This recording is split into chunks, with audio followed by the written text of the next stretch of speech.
Olá, tudo bem com você? Estamos começando mais uma edição do Educa Floripa. No programa de hoje, nós vamos trazer uma matéria onde a nossa equipe foi conferir uma aula de natação. Sabe onde? Lá no NEIM Monteiro Lobato. E no quadro é o seguinte, de hoje o tema é Leve seus estudantes à reflexão. E a nossa convidada de hoje já está aqui com a gente. Hoje nós vamos conversar com a Fernanda de Azevedo. Tudo bem, Fernanda? Tudo bom? Tudo ótimo, prazer ter você aqui para bater esse papo com a gente. Fernanda, eu e o pessoal de casa quer saber um pouquinho, né? Você está sobre a sua vida profissional, né? Você está há quanto tempo aí na educação e hoje qual é a unidade que você está atuando? Eu integro, né, o quadro efetivo da prefeitura desde 2018. Sou lotada no NEIM Valdemar, aqui na Trindade. E atualmente estou designada como assessora pedagógica na Diretoria de Educação Infantil. Você está há quanto tempo na educação? Desde 2018, efetivamente. 2018? Eu sou formada, né, em pedagogia desde 2010, mas estive aí um bom tempo atuando na pós-graduação, né, em mestrado e doutorado em educação. Ah, que legal. Bom, hoje nós vamos conversar sobre a primeira Mostra Cultura dos NEIMs, né? Que aconteceu no mês passado, no mês de outubro, durante todo o mês de outubro, né? Eu gostaria que você falasse um pouquinho para a gente aqui sobre essa mostra, como é que surgiu essa ideia e onde ela foi realizada. A mostra é uma iniciativa da Diretoria de Educação Infantil, um setor da Secretaria Municipal de Educação de Florianópolis, né? E ela surge com o intuito de dar visibilidade àquilo que acontece durante as 11 horas que uma criança pode passar em turno integral dentro dos nossos núcleos de educação infantil, né? Então, a mostra vem trazer fragmentos desse cotidiano brincante e dentro de uma perspectiva daquilo que é a docência, né? Para a educação infantil, a partir de seleções de fragmentos dentro de um museu. E aí a gente tem uma parceria, estabeleceu uma parceria com o Museu de Florianópolis, né? Um museu aí curado pelo SESC, que nos cedeu um espaço durante todo o mês de outubro, dentro da programação deles desenvolvida para criança no mês de outubro, e nos cedeu uma sala, a sala do educativo, onde a gente pôde trazer exposições, né, durante 4 ciclos, durante 4 semanas, com uma série de temáticas aí que envolvem esse cotidiano. Legal, a gente vai falar sobre essas temáticas daqui a pouquinho, mas voltando ainda no Museu de Florianópolis. Isso. Florianópolis tem um novo museu, né? Foi inaugurado há mais ou menos um ano. Na verdade, ele estava pronto desde 2019, né? Por conta da pandemia, né? Enfim, houve alguns processos, alguns adiamentos, mas ele já está lá há um ano. Fica ali na Praça 15, né? Isso. E é um museu que fala da cultura de Florianópolis, né? Só rapidamente, como é que funciona esse museu? É um museu que trata da história de Florianópolis, é um museu da cidade, um museu totalmente interativo, né, com uma série de recursos tecnológicos que faz aí uma interface entre passado e futuro bem dinâmica. Que legal. E traz fragmentos de toda a história do município, a partir de telas, a partir de interatividade. Bacana. Fica aí o convite aí para o pessoal de casa conhecer o Museu de Florianópolis, antiga Câmara de Vereadores, ali na Praça 15, né? Bom, você falou agora há pouco que a mostra foi dividida em 4 ciclos temáticos, né? Por quê? Qual foi o critério, né? Como é que foi a escolha desses temas? Então, a Secretaria de Educação, ela tem uma política de formação, né, continuada dos seus professores, e a partir da formação, a gente trouxe uma espécie de curso de curadoria, né, uma formação em curadoria, para que esses núcleos escolhidos para a mostra cultural, pudessem arquitetar e pensar coletivamente como trazer esses fragmentos brincantes para dentro de um museu. Como tornar aquilo que a gente tem dentro das creches e dos NEIMs como objeto de museu, né? Isso foi pauta de 5 encontros de formação, onde as unidades construíram entre si, a partir das suas singularidades, temáticas coletivas. Essas temáticas coletivas, elas arquitetam todo o nosso currículo de educação infantil. São elas a educação étnico-racial, a natureza, né, os núcleos de natureza, também as relações brincantes. Então, tudo isso faz parte do nosso arcabouço teórico e que a gente conseguiu aí costurar e construir e trazer como materialidade para dentro de um museu. Legal. Então, a mostra que aconteceu no Museu de Florianópolis, tinha um espaço reservado, né? Então, e também, junto com a mostra, aconteceram as conversas, uma roda de conversas, né? Os professores eram os palestrantes? Sim, grande parte sim, são os nossos próprios professores, né, que participaram aí da mostra. Também alguns convidados, como a professora Jerusa, que esteve aí à frente com o NEIM Morro da Queimada, problematizando a questão da representatividade negra a partir da figura de Antonieta de Barros, né? Esses professores, eles foram preparados para essas palestras, para essas conversas? Como é que foi o critério de escolha? Isso, a partir dos nossos 5 encontros de formação, eles também foram construindo aí essas temáticas, né? Onde eles apresentaram para o público não só os objetos, mas também os significados disso, né? Os seus rescaldos teóricos, né? Conversas mais pontuais a respeito da perspectiva apresentada, né? Bom, 4 temas foram apresentados, a gente vai trazer aqui no Educa Floripa um apanhado geral desses 4 temas para que o pessoal de casa consiga entender, né, como é que funcionou esses 30 dias aí de amostra, né? E a gente começa por essa questão, você comentou agora, étnico-racial, passado e futuro. Como é que foi esse tema aí? Como é que foi esse assunto? Como é que ele foi abordado? A partir da Lei 10.639 de 2003, a gente integra aí nos currículos do ensino fundamental, da educação básica, a educação étnico-racial, né? Que é uma perspectiva de trazer, evidenciar toda essa potencialidade, né? E essa representatividade negra, indígena, né? Que completa, que traduz essa miscigenação brasileira, né? Então, a educação, a Secretaria Municipal de Educação tem, a partir de 2016, uma matriz étnico-racial. E o que esse ciclo trouxe, na verdade, foi a tradução brincante desse documento, né?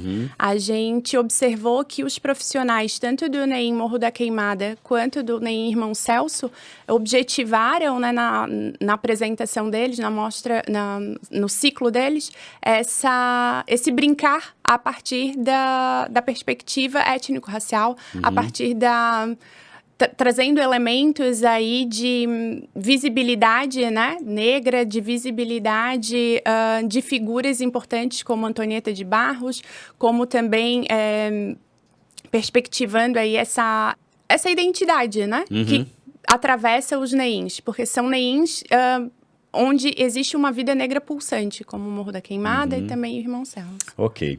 Bom, lembrando, né, que nós estamos no mês de novembro e esse mês é comemorado o mês, né, destinado ao mês da consciência negra. A gente vai fazer um intervalinho, daqui a pouquinho a gente volta para falar dos outros 3 temas, porque agora eu quero chamar a nossa matéria especial. A gente fez uma pausa para cair na piscina com uma turminha bem animada do NEIM Monteiro Lobato. Confere aí. Touca na cabeça, roupa de banho e van escolar na porta da unidade. Vamos seguindo porque essa turma tem horário marcado na aula de natação.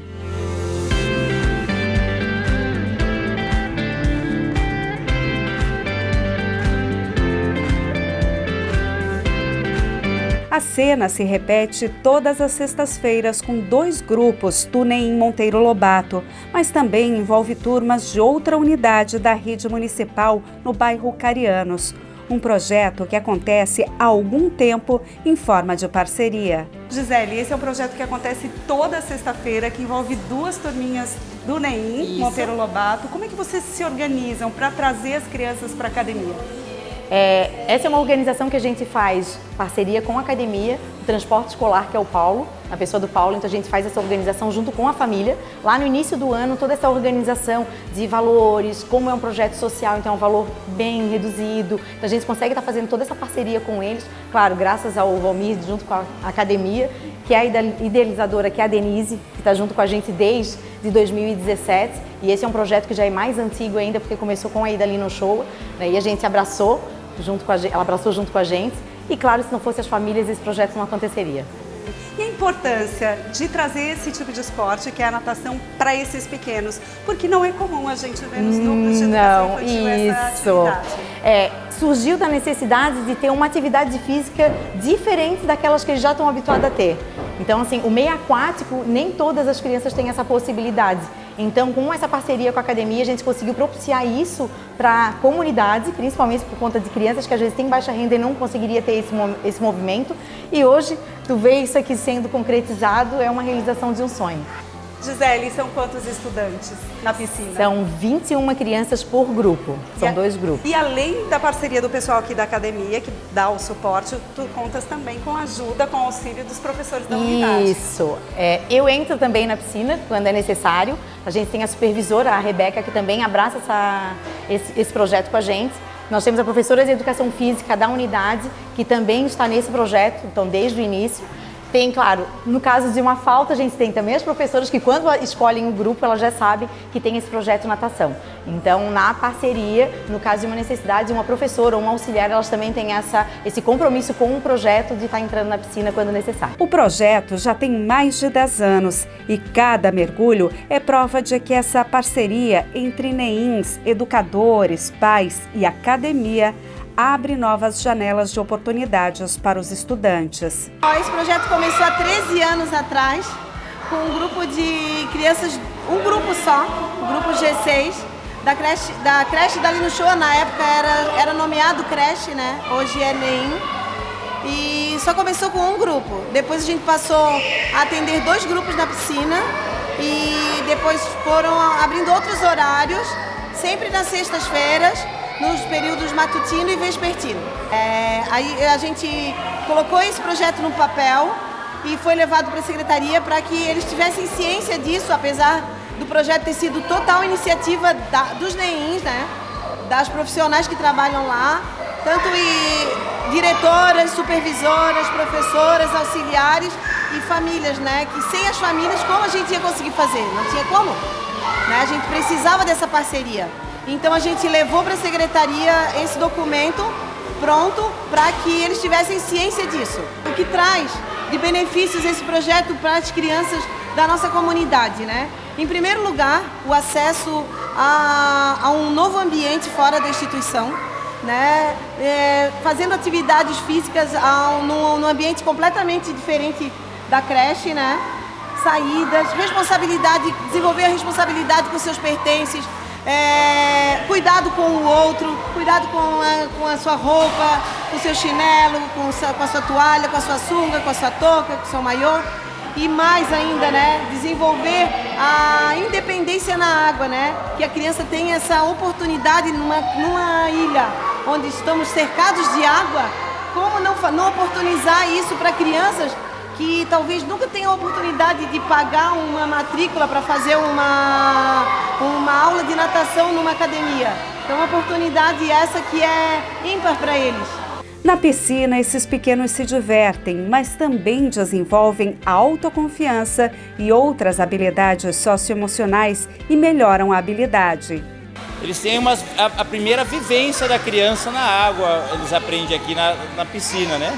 Para que as crianças variam entre 3 e 5 anos, 3 e 6, né? E eles vêm uma vez por semana, é mais um primeiro contato com a água, né? Aprender a soltar o ar embaixo da água, aprender a se virar, a ter o contato com a água, né? Ajuda no desenvolvimento motor, porque na água a gente consegue se movimentar em vários ângulos, né? Não só igual a caminhada, a gente consegue fazer rolamentos, abrir e fechar a perna, se deslocar na horizontal, na vertical, né? E aí tem a parte também de fazer uma atividade na água, que é muito prazerosa, ter o convívio com os outros amigos ali também, né? Essa foi a nossa matéria especial aqui no Educa Floripa, a galera animada aí na piscina, né? Voltando aqui com a nossa entrevistada, Fernanda de Azevedo, que é assessora pedagógica lá do DEI. Voltando aqui nos temas que foram abordados, né, na primeira Mostra Cultura dos NEINs, a gente já falou sobre as questões étnico-raciais, passado e futuro, e um dos temas que foram abordados também nessa roda de conversas e nessa mostra foi a infância dos territórios e suas materialidades, né? Vamos traduzir isso para o nosso pessoal de casa? Sim. O território, ele é uma perspectiva metodológica de trabalho pedagógico que um dos NEINs da nossa rede, o NEIN Doralice, executa de maneira muito bacana com as crianças, né? A ideia é que essas crianças tenham mesmo uma condição brincante um pouco mais desvinculada, desemparedada das salas de aula. Então, elas circulam livremente por esse NEIM, que é planejado e pensado pelo professor, né? Pedagogicamente, aí, com materialidades distintas, muito bem planejadas, muito bem executadas, para que a brincadeira se diversifique das mais variadas formas. Lá no NEIM, esse território se dá em ciclos também, né? As crianças têm aí à sua disposição, em diferentes momentos do ano, algumas materialidades. E para a mostra, o que o NEIM perspectivou trazer, juntamente com o NEIM Jardim Atlântico, foi um recorte disso. Foi montar dentro de uma sala de museu um pequeno território brincante, né? E foi bastante interessante acompanhar esse ciclo dentro do museu, porque as crianças que visitavam, era como se elas também estivessem dentro de um núcleo de educação infantil. Né? Brincando muito, assim, interagindo muito com tudo aquilo que estava exposto. O NEIM Jardim Atlântico, ele tem uma perspectiva de trazer fragmentos do mundo adulto, vamos dizer assim, para a brincadeira infantil. Então, a gente tinha disposto no chão do museu uma série de objetos que não são necessariamente aquilo que a gente entende como potenciais de uma brincadeira, né? Tocos de madeira, canos de PVC, vidros de perfume, e isso foi muito bacana, foi muito interessante de observar, né?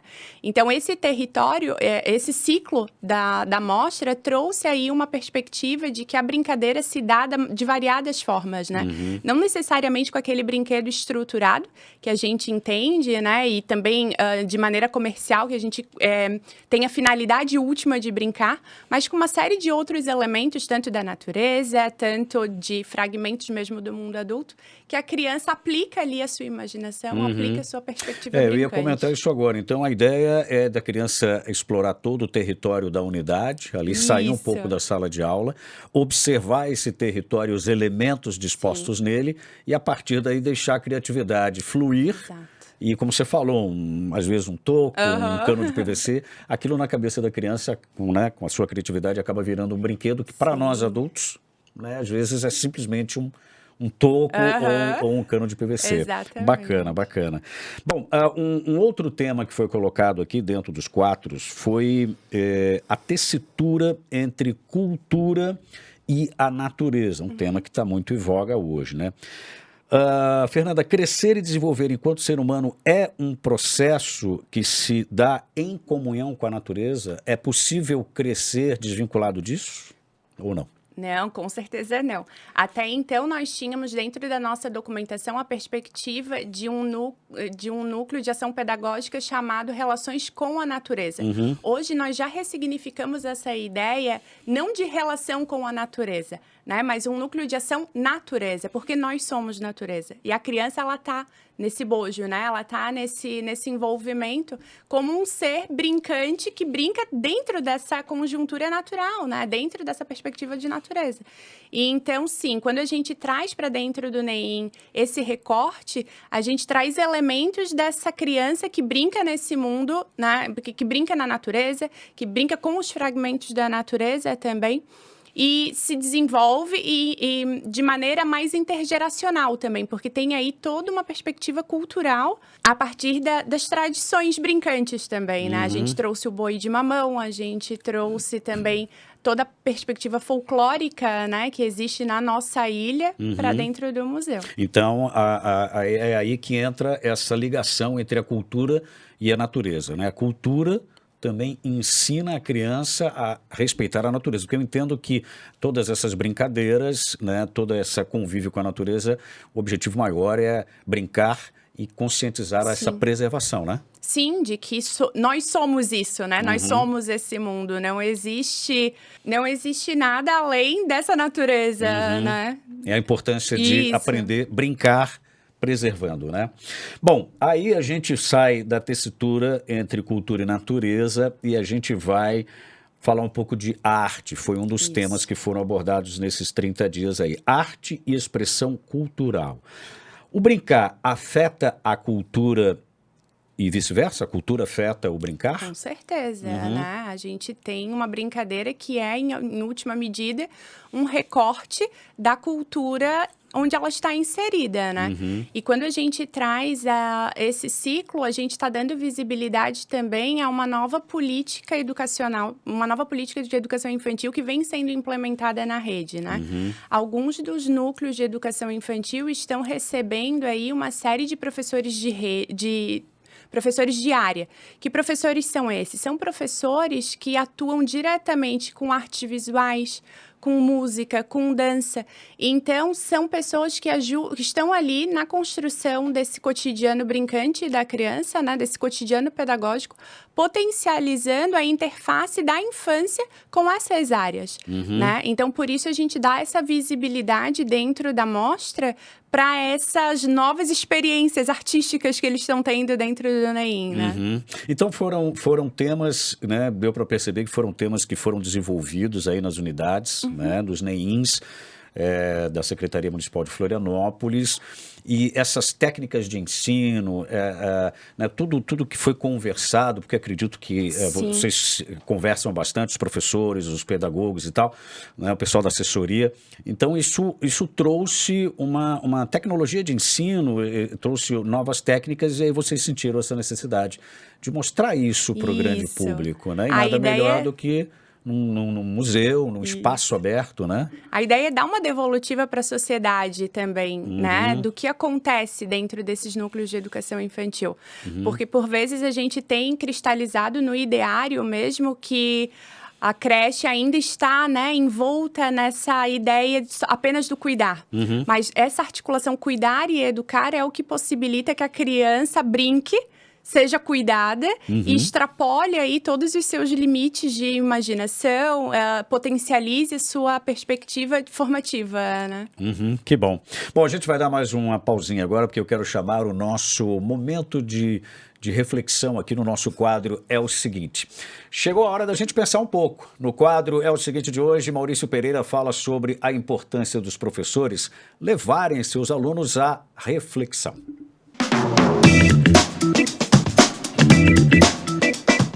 É o seguinte, perguntas. Esse é o grande papel de um professor. Levar seus estudantes à reflexão. Fazer com que seus estudantes perguntem. O papel do professor é fazer com que os estudantes consigam fazer as melhores perguntas. As perguntas que levem à novidade, que levem à construção de um conhecimento jamais visto naquela sala para aquele tema. É muito comum um professor que leva o seu trabalho, o seu ofício de ser professor, de maneira séria no sentido bom dessa palavra, ele fica impressionado muitas vezes quando ele encontra uma turma questionadora, uma turma que faz muitas perguntas, perguntas que jamais, quem sabe, foram feitas pelo professor, perguntas que jamais foram feitas sobre aquele assunto, não só para o professor, mas quem sabe nunca foram feitas mesmo. Esse é o papel de um professor na sociedade do século XXI, nesse momento diferente, desse momento novo que a gente vive na educação mundial. O século XXI, ele exige com que as pessoas levem os outros a refletir. A pergunta é o grande caminho. Eu, ao longo da minha trajetória como professor, sempre adorei muito fazer perguntas. Como todo professor gosta. O professor adora fazer pergunta. Mas eu digo que também o professor adora responder a pergunta. O professor faz a pergunta e não deixa os estudantes responder a pergunta. Ele fica irrequieto, né? Agoniado. Não, professor, calma, paciência. O seu trabalho é fazer pergunta. E o trabalho dos nossos estudantes é fazer pergunta a partir da sua pergunta. E quem sabe, uma boa aula é aquela aula que a gente sai com muitas perguntas e quem sabe nenhuma resposta.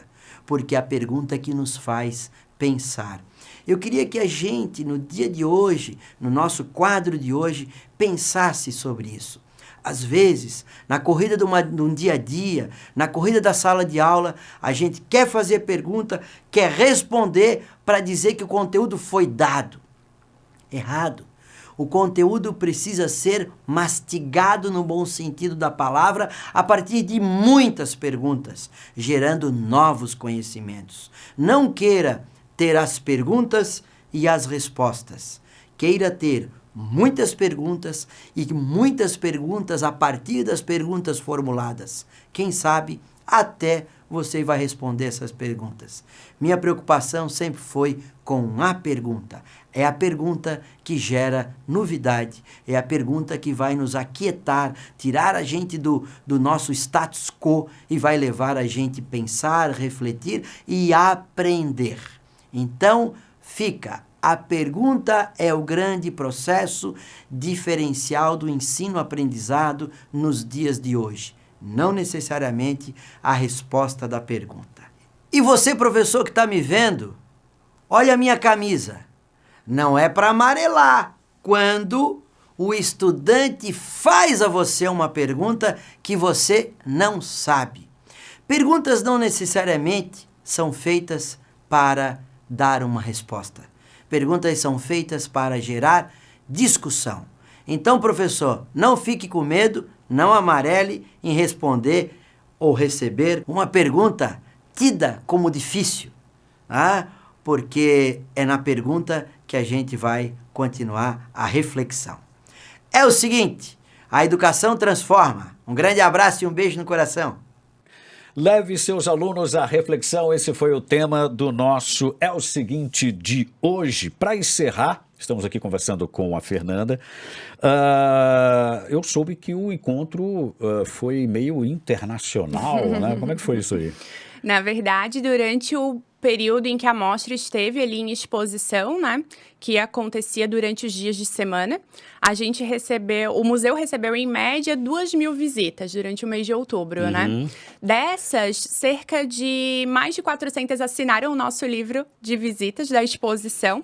E a gente foi observando que a partir dessas assinaturas, uma série de outros países, de pessoas de outros países, outras culturas também entraram em contato com as culturas do nosso NEIM, dos nossos NEIMs, né? Que legal. Tivemos mediamos, né, visitas de pessoas dos Estados Unidos, de Portugal, de outros estados do nosso próprio país.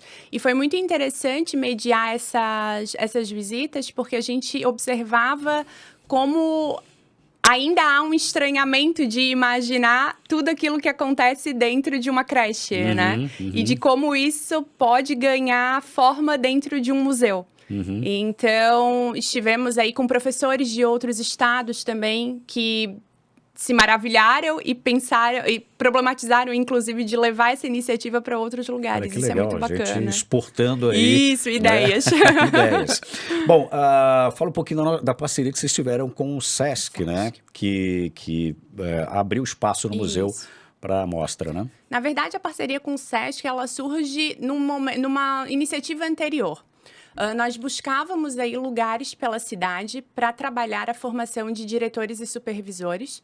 E numa dessas investidas, a gente foi até o Museu de Florianópolis e fomos muito bem recebidos, né? Onde eles nos cederam essa sala que em outubro foi a sala da mostra, nos cederam essa sala em agosto para que a gente fizesse uma formação com diretores e supervisores aqui da região do centro.